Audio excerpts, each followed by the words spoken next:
बिस्मिल्लाहिर्रहमानिर्रहीम। अस्सलाम वालेकुम। अज असां चैप्टर नंबर 3 मां रेडियो एक्टिविटी पढ़ंदासीं। असांजो अॼु चैप्टर नंबर 3 मां थर्ड लेक्चर आहे, class first year. Radio activity खे फर्स्ट ऑर्डर रिएक्शन बि चयो वेंदो आहे, छो त जेको ओर में कंसंट्रेशन एलिमेंट चेंज कंदो आहे उहो हिकिड़ो ई हूंदो आहे, उनजे करे जनरली हिनखे फर्स्ट ऑर्डर रिएक्शन चयो वेंदो आहे। रेडियो एक्टिविटी छा आहे? The spontaneously emission of invisible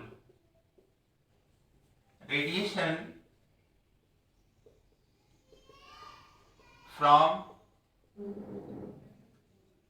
unstable nuclei of elements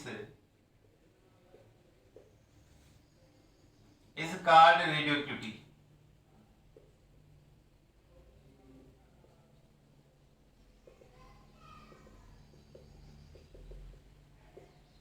An element का radioactive element elements खे चयो वेंदो आहे radioactive elements।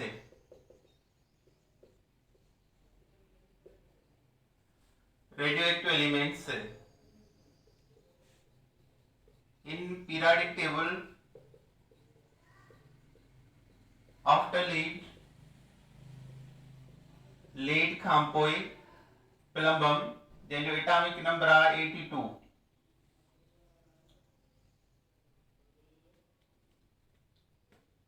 all elements are natural radioactive।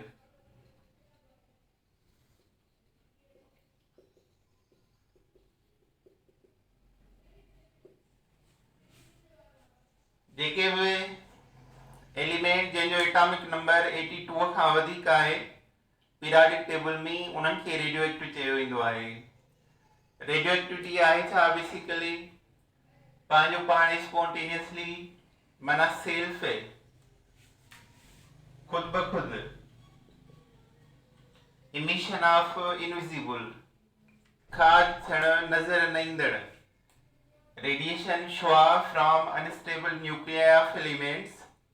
Element G nucleus मां रेडिएशन ॿाहिरि निकिरनि जेके नज़र न अचनि उनखे रेडियो एक्टिविटी चइबो आहे। ऐं जेके एलिमेंट आहिनि उन्हनि खे रेडियो एक्टिव एलिमेंट चइबो आहे।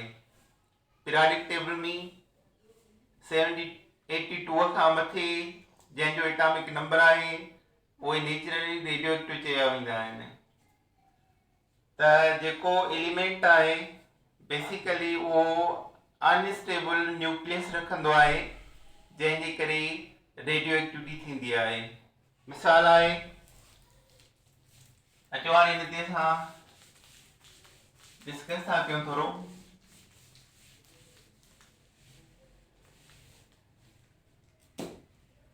न्यूक्लियस जे अंदरि प्रोटॉन ऐं न्यूट्रॉन्स रहंदा आहिनि। प्रोटॉन्स ऐं न्यूट्रॉन्स रहंदा आहिनि न्यूक्लियस जे अंदरि। न्यूक्लियस जे अंदरि ॿ फोर्स हूंदा आहिनि जेके हिक ॿिए सां अपोज़िट हूंदा आहिनि। हिकिड़ो बाइंडिंग फोर्स हूंदो आहे, binding force. Binding force independent of charge हूंदो आहे। इहो फोर्स प्रोटॉन जे विच में बि हूंदो आहे, प्रोटॉन न्यूट्रॉन जे विच में बि हूंदो आहे ऐं न्यूट्रॉन जे विच में बि हूंदो आहे। इहो चाहींदो आहे त न्यूक्लियॉन्स प्रोटॉन न्यूट्रॉन पाण में गॾिजी रहनि। हिते न्यूट्रॉन जो जेको प्रॉपर्टी आहे उहा बाइंडिंग फोर्स खे वधाइण जी आहे। त ही फोर्स प्रोटॉन जे विच में बि आहे, प्रोटॉन न्यूट्रॉन जे विच में बि आहे ऐं न्यूट्रॉन जे विच में बि आहे। ऐं इहो ट्राई थो करे त सभई पार्टिकल न्यूक्लियस जे अंदरि गॾिजी रहनि, कंबाइन थी रहनि। अच्छा, हाणे न्यूक्लियस जे अंदरि हिकिड़ो ॿियो फोर्स आहे रिपल्शन फोर्स। जेको सेम चार्ज पार्टिकल जे दरमियान में थींदो आहे।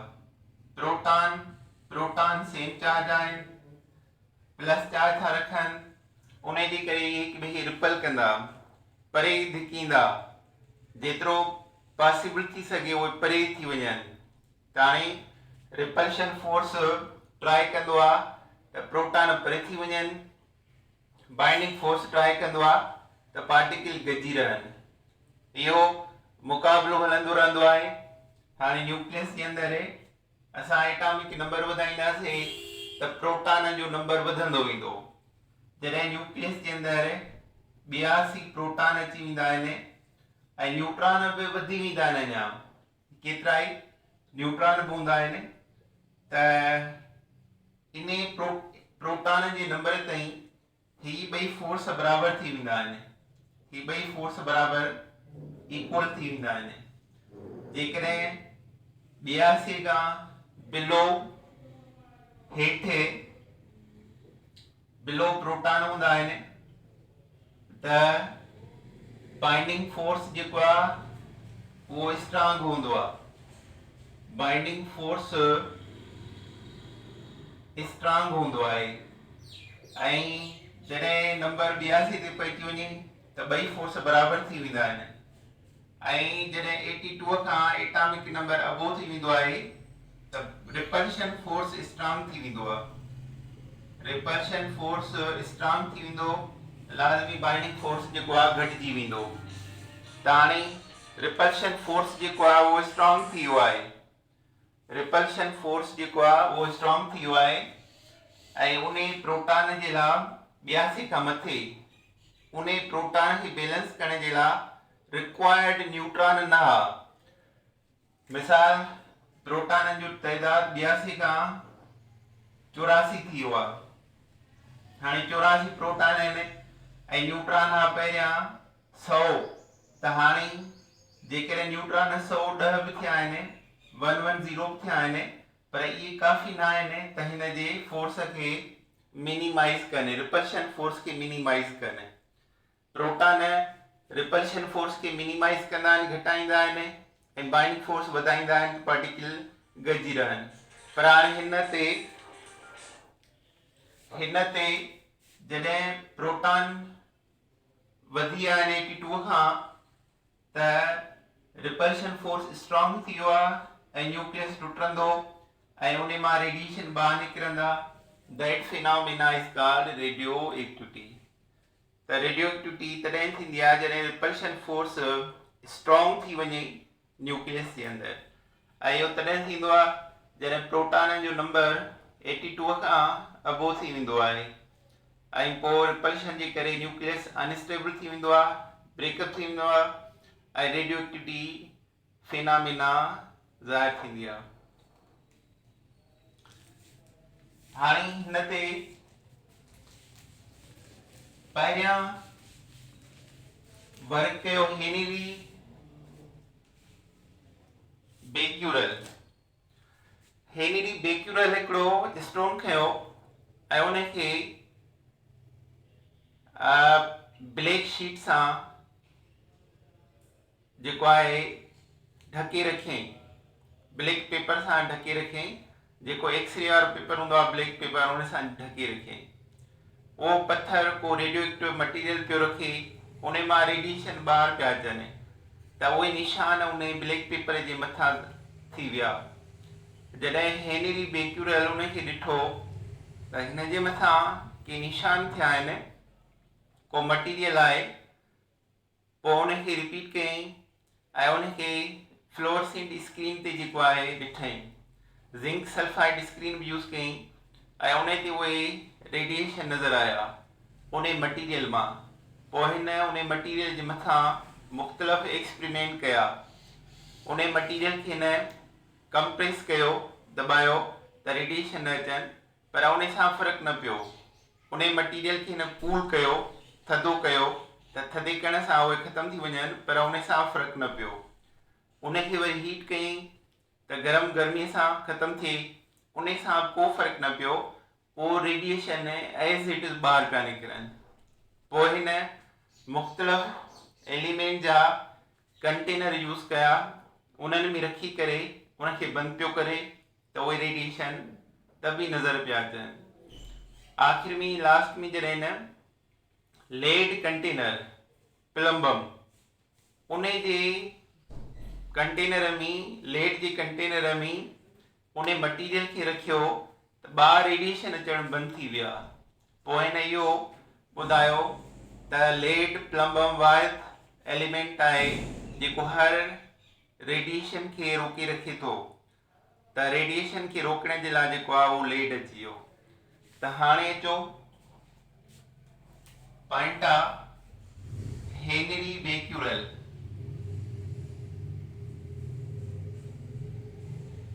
worked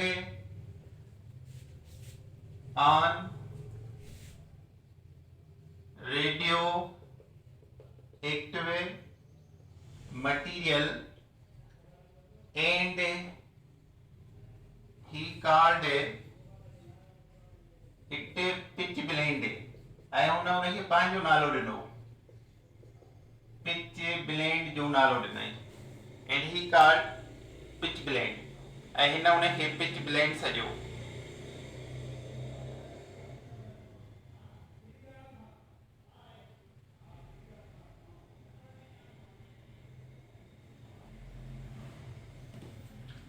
पिच ब्लेंड जे मथां हिन मुख़्तलिफ़ एक्सपेरिमेंट कया। पिच ब्लेंड माना तापकार material, cooled, heated, compressed, but had no effect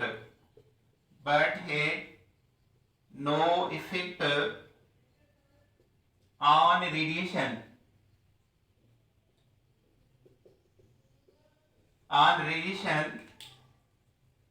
which coming from pitch blend।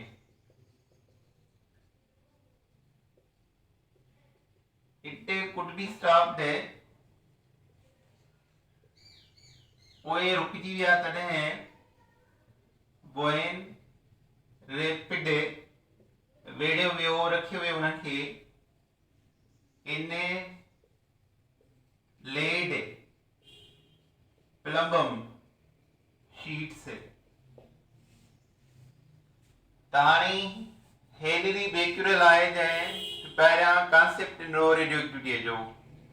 Henry Becquerel worked on radioactive material ऐं हिनखे नालो ॾिनो पिच ब्लेंड। पिच ब्लेंड मां जेके रेडिएशन अचनि पिया उनखे रोकण जी हिन कोशिशि कई ऐं मुख़्तलिफ़ एक्सपेरिमेंट कया उन जे मथां।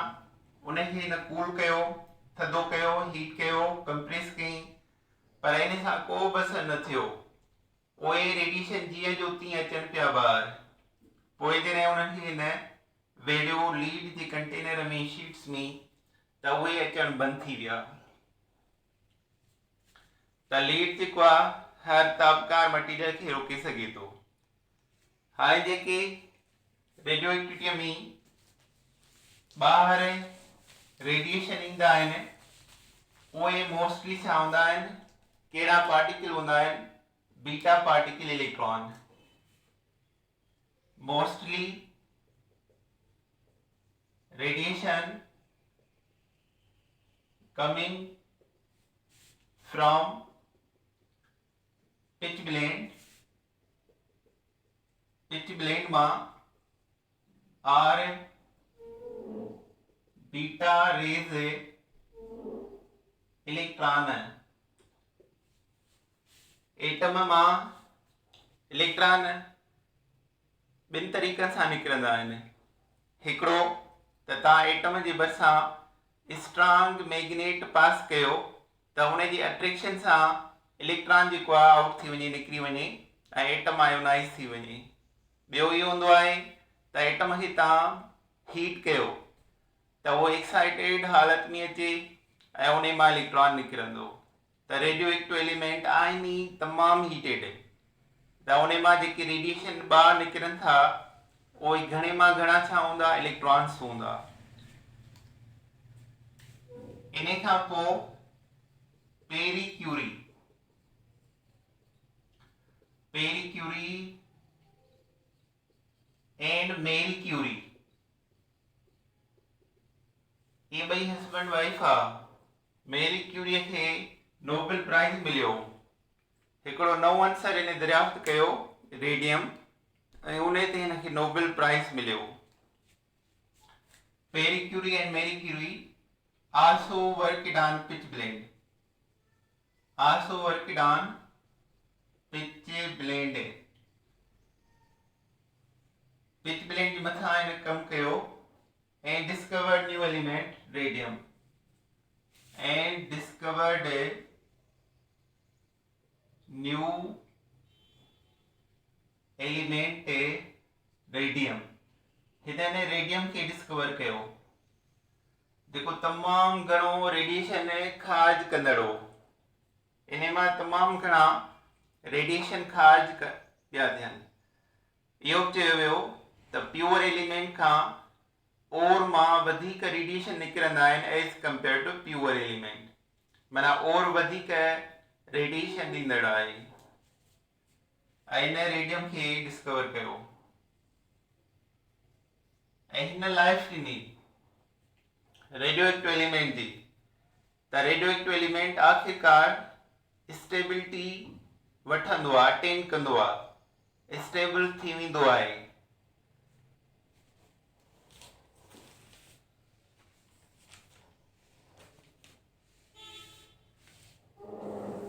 An element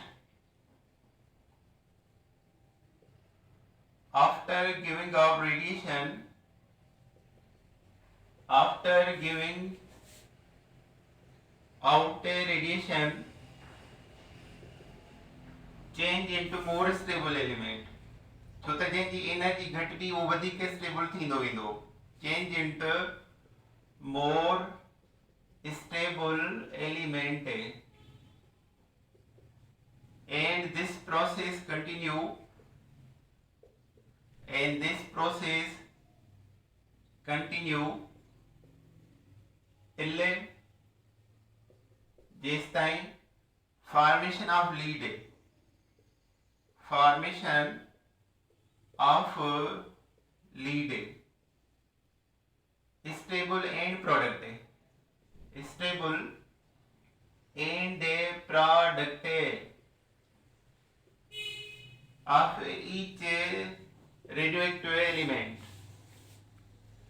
हिन इहो चयो त जॾहिं को बि तापकार एलिमेंट रेडिएशन ख़ारिज कंदो आहे त हिक ॿिए सुठे एलिमेंट में चेंज थींदो आहे ऐं इहो प्रोसेस हलंदो रहंदो जेसि ताईं आख़िरकार लीड ठही पवे ऐं हर तापकार आंसर आख़िरकार लीड में कन्वर्ट थी वेंदो आहे, पर हुन जो टाइम पीरियड अलॻि अलॻि आहे। मिसाल आहे uranium.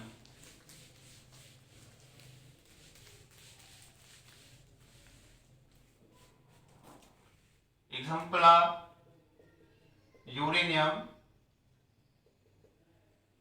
on emission of alpha particle change into thorium, change थी वेंदो आहे थोरियम में। यूरेनियम मां एटॉमिक नंबर अथसि 92, एटॉमिक वेट अथसि 238, इन मां थोरियम ठहंदो आहे। Atomic number 90 decreases by 2, atomic mass 234 decreases by 4, atomic number 2 decreases थिए, एटॉमिक मास 4 डिक्रीज थिए त इहो कहिड़े आंसर जे बराबरि आहे? हीलियम। त तव्हां अल्फा पार्टिकल हीलियम खे चई सघो था, helium is the alpha particle. Alpha particle बराबरि थी वियो 2 प्रोटॉन प्लस 2 न्यूट्रॉननि जे। त हाणे थोरियम ठहियो, थोरियम मां वरी अल्फा निकिरे, थोरियम मां अल्फा निकिरे त उहो वरी ए में कन्वर्ट थी वियो जंहिंजो एटॉमिक नंबर 88, उन मां अल्फा निकिरे त बीए में कन्वर्ट थी वियो मिसाल 86, बीए मां अल्फा निकिरे त सीए में कन्वर्ट थी वियो 84, सीए मां अल्फा निकिरे त इहो कन्वर्ट थींदो लीड में एटॉमिक नंबर 82। त इहो प्रोसेस स्टेप वाइज हलंदो रहंदो ऐं जॾहिं लीड ठहंदो त रेडिएशन निकिरणु बंदि थी वेंदा। त हाणे जंहिं जो एटॉमिक नंबर घटि आहे उहो वधीक स्टेबल एलिमेंट आहे। सवाल पुछो वञे त ए जो एटॉमिक नंबर आहे 88, बी जो 86, सी जो 84, टिनी मां वधीक स्टेबल या हिन सभिनी मां 92, 90, 90, 88, 86, 84 सभिनी मां वधीक स्टेबल कहिड़ो आहे? दैट इज द सी, जंहिंजो एटॉमिक नंबर जेको आहे सभिनी खां घटि आहे। त अल्फा पार्टिकल जे इमिशन सां एटॉमिक नंबर 2 ऐं एटॉमिक मास 4 डिक्रीज थींदो आहे।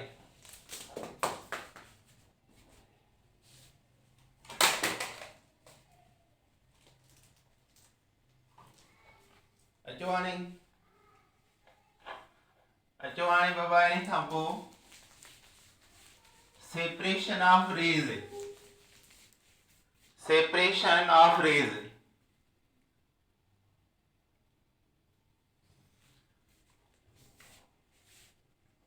सेपरेशन ऑफ रेज इहो ॾिनो आहे रदरफोर्ड। रदरफोर्ड जेको आहे सेपरेशन ऑफ रेज ॾिनो आहे। तव्हां लीड कंटेनर खणो, हीअ आहे लीड कंटेनर पीबी प्लम्बम, इन में असां रखियो आहे पिच ब्लेंड, तापकार मटीरियल पिच ब्लेंड।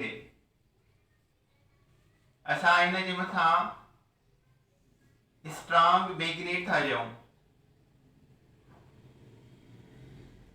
माइनस पोल प्लस पोल।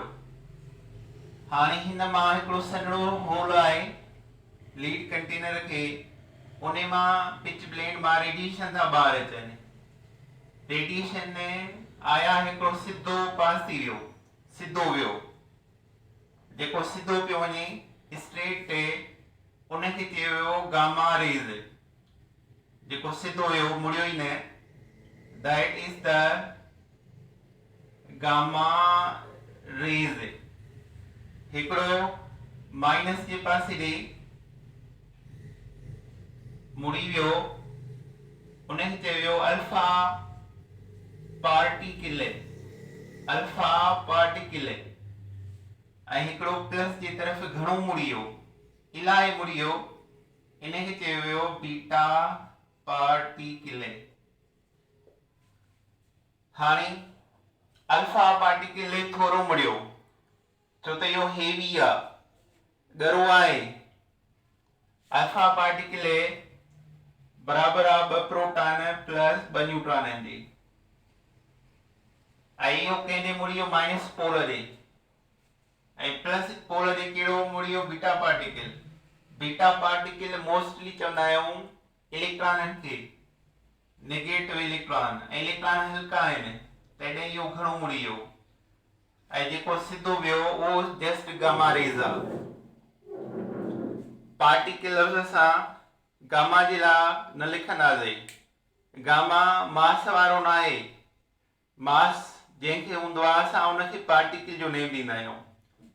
त अल्फा पार्टिकल बि आहे, रेडिएशन बि आहे, रेज बि आहे, इहे 2 प्रोटॉन 2 न्यूट्रॉन जे बराबर आहे।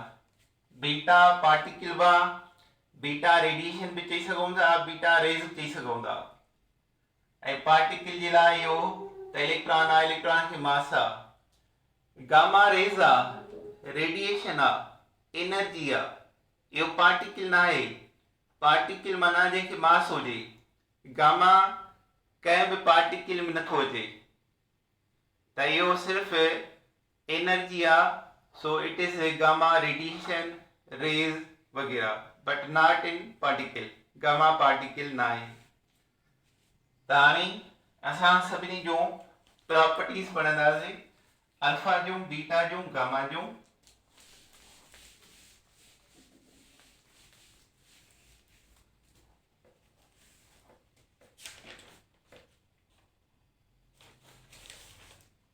Alpha particle properties of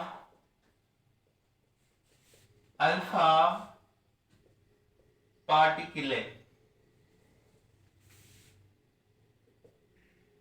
Alpha particle are fast moving helium nuclei. Helium nuclei. Helium nuclei मना ब प्रोटॉन प्लस ब न्यूट्रॉन। बिन प्रोटॉन जी करे इन्हें जी डबल पॉजिटिव चार्ज आ। It carry double positive charge. It carries A double positive charge. छाजे करे इन्हें वटि ब प्रोटॉन आहिनि उन जे करे। They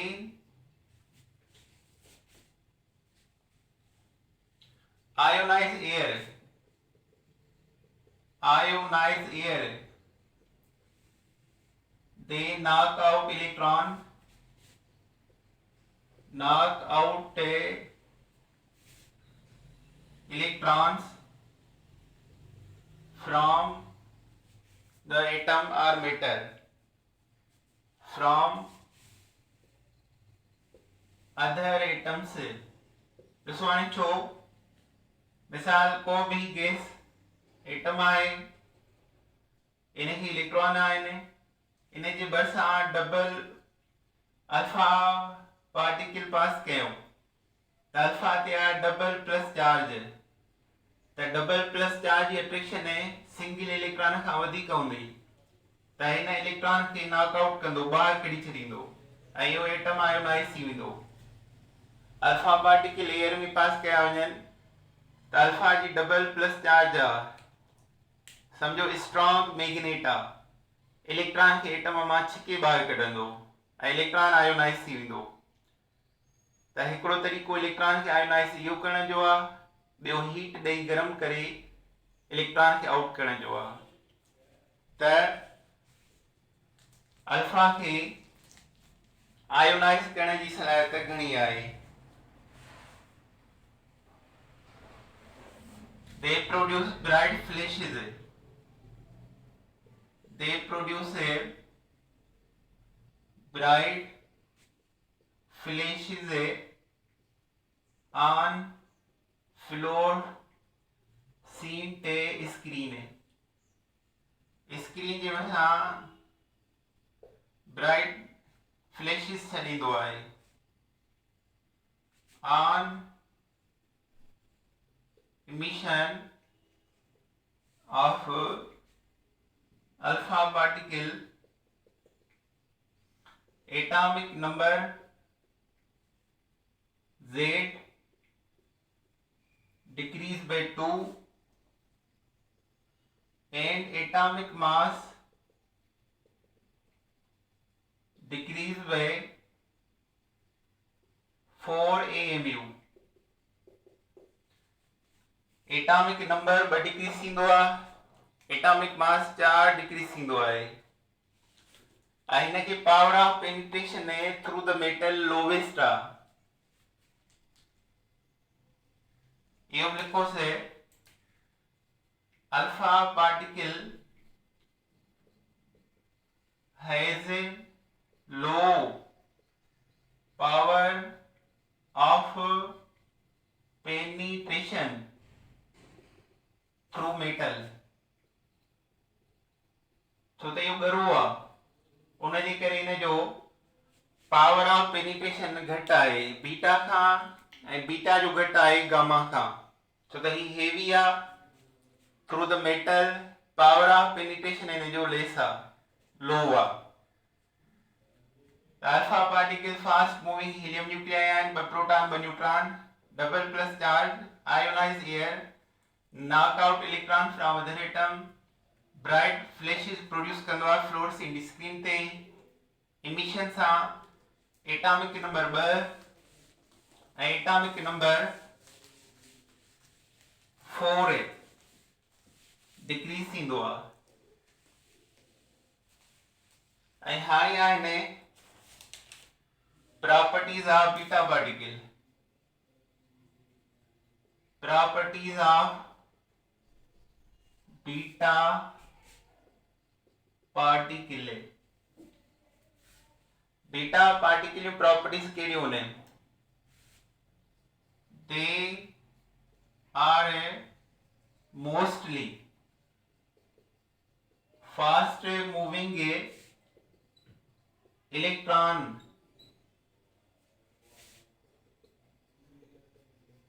They mostly carries negative charge as well as also has positive charge, positive beta.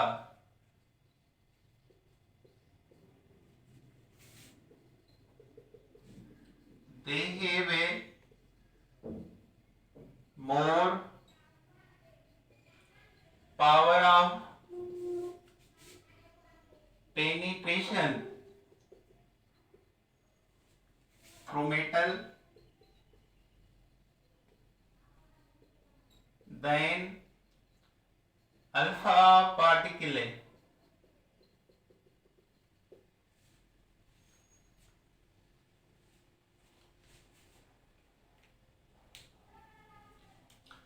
त ही प्रॉपर्टीज आहिनि।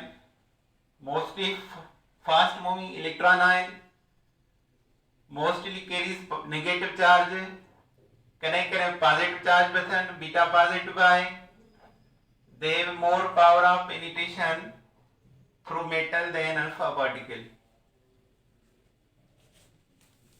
हाणे जेकॾहिं बीटा पार्टिकल इलेक्ट्रॉन आहिनि त इलेक्ट्रॉन न्यूक्लियस जे अंदरि कीअं आया, इहो सवाल आहे।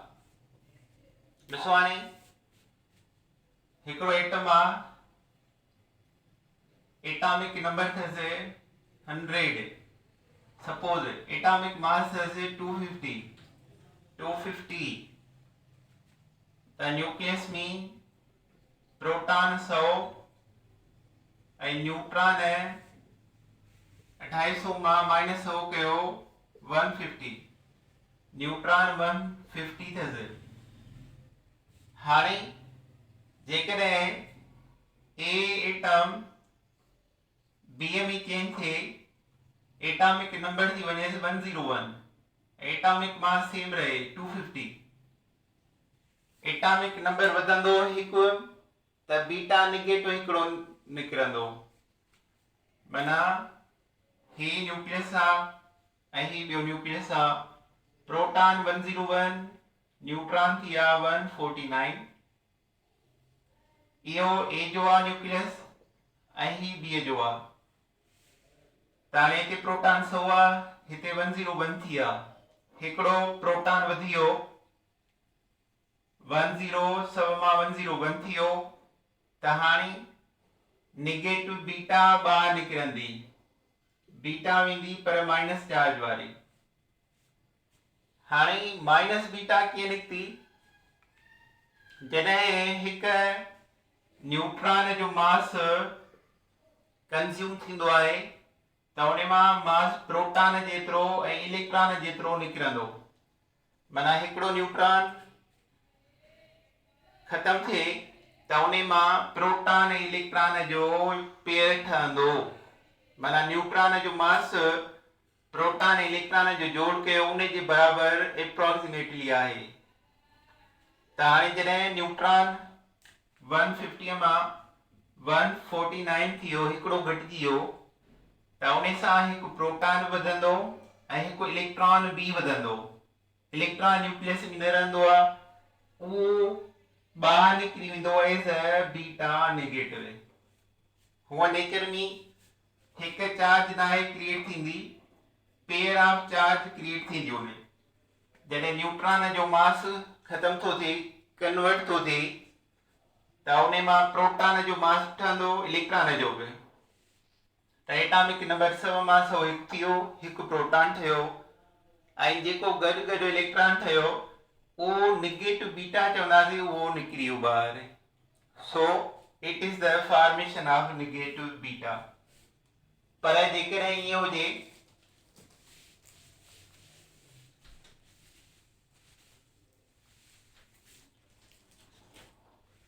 ए आहे ऐं ही बी आहे, ए जो एटॉमिक नंबर 100 ऐं मास अथसि 250, बी जो एटॉमिक नंबर 99 ऐं मास अथसि 250। हाणे हिन में चेन कहिड़ी आहे?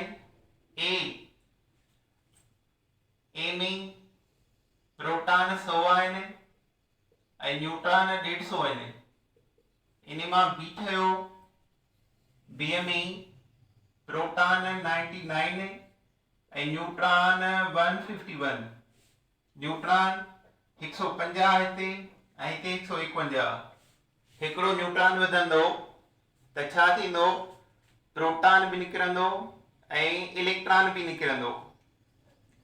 त हाणे 100 मां प्रोटॉन थिया 99। हाणे इन मां जेकी शइ निकिरंदी उहा हूंदी पॉजिटिव बीटा, समटाइम पॉजिट्रॉन भी चइबो आहे।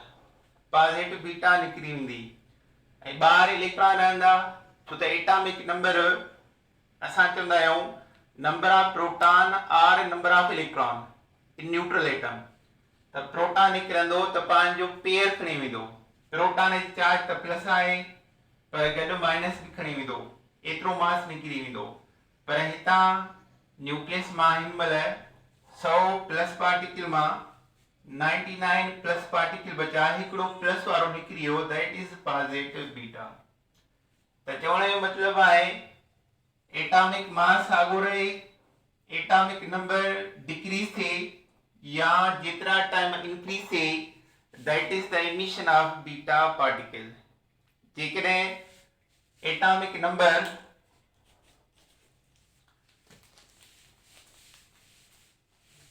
Suppose atomic number 100 250 mass, be 105, atomic mass same, atomic mass same रहंदो। 100 मां एटॉमिक नंबर 105 थी वियो त 5 बीटा निगेटिव खारिज थिया। पर जेकॾहिं ए आहे, बी हिन जो सेम एटॉमिक नंबर 100 ऐं मास 250, 95 बचा हिते ऐं मास सेम आहे त 5 घटि थियो आहे, त इन मां 5 बीटा पॉजिटिव निकिता। पर जेके निगेटिव बीटा या पॉजिटिव बीटा न पुछे, सिर्फ़ इमिशन ऑफ बीटा पुछे, त जेतिरो बि एटॉमिक नंबर घटि थिए या वधे ओतिरा बीटा निकिरी वेंदा, पर मास छा रहंदो? Same, constant. अच्छा, हाणे इन खां बाद में आहे properties of gamma rays. Properties of gamma particle rays, gamma radiation भी चई सघूं था या रेज। त ये छा आहिनि?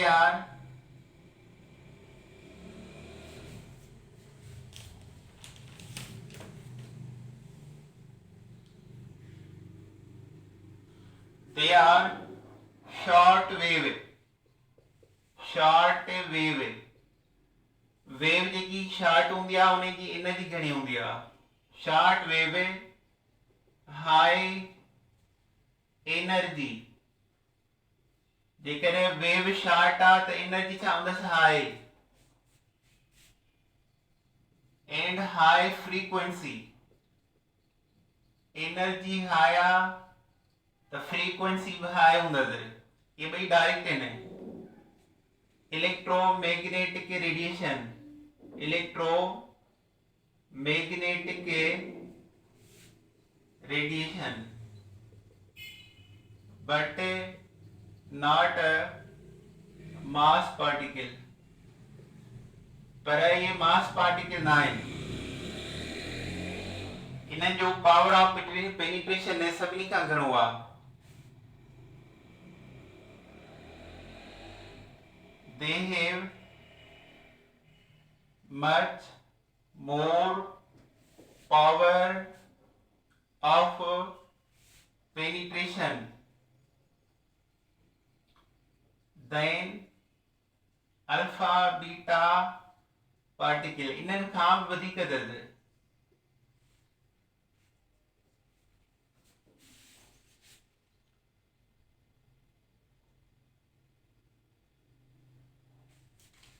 They pass through 15-20 centimetre of lead. Plumbum मां बि 15-20 सेंटीमीटर पास थी वेंदो आहे।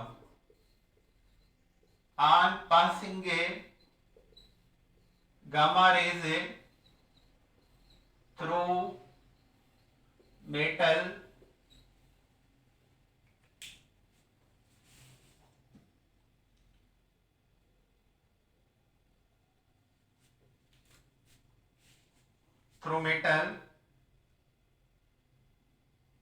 electrons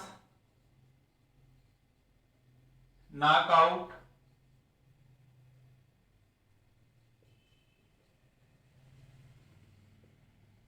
with high speed। High speed सां इलेक्ट्रॉन नॉकआउट थींदा आहिनि। कंहिं मैटर खे गामा रेज़ लॻंदो त उनखे तमामु घणी एनर्जी प्रोवाइड कंदो ऐं उहो तमामु एटम एक्साइटेड हालत में कन्वर्ट थी वेंदो ऐं उन मां स्पीड सां इलेक्ट्रॉन आउट थींदा। So they are the properties of alpha beta and gamma rays.